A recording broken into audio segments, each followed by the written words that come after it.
Merci, bonjour à tous.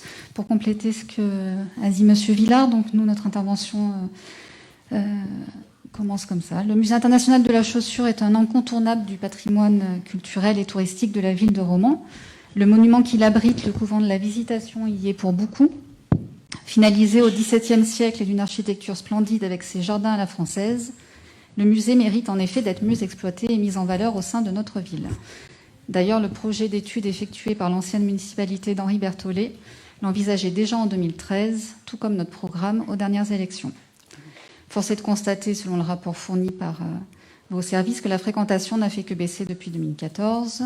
On ne tiendra bien sûr pas compte des entrées dues aux intempéries de grêle et à la crise sanitaire.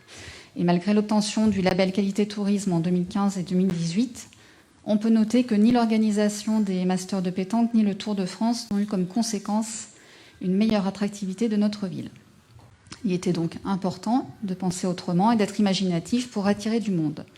Fallait-il pour autant mettre le musée de la Résistance et de la Déportation à la poubelle? En effet. Pardon, vous mesurez les propos qui sont les vôtres, madame? Oui. D'accord. Oui.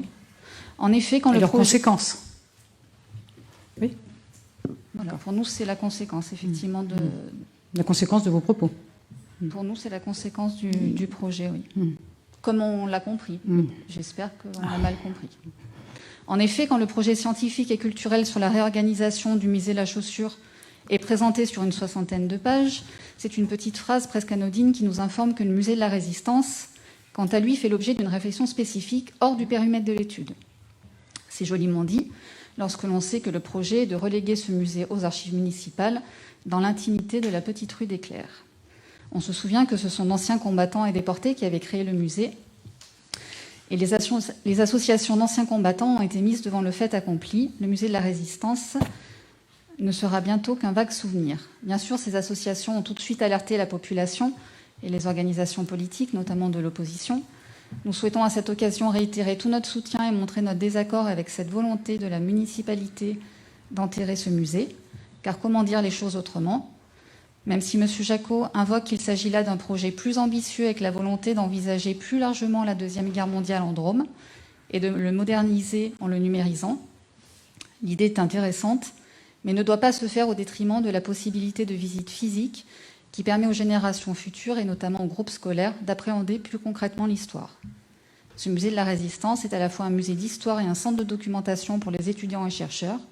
Il avait même été réaménagé en 1994 pour permettre un véritable devoir de mémoire et éviter que les événements tragiques de notre histoire ne se reproduisent. Il ne faut pas qu'il reste accessible qu'aux initiés.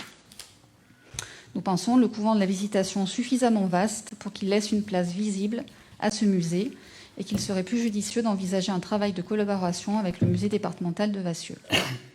Pour finir, au nom du devoir de mémoire, cher à Georges Semprin, nous soutenons la démarche des associations d'anciens combattants et souhaitons que vous reveniez sur votre décision. Je vous remercie.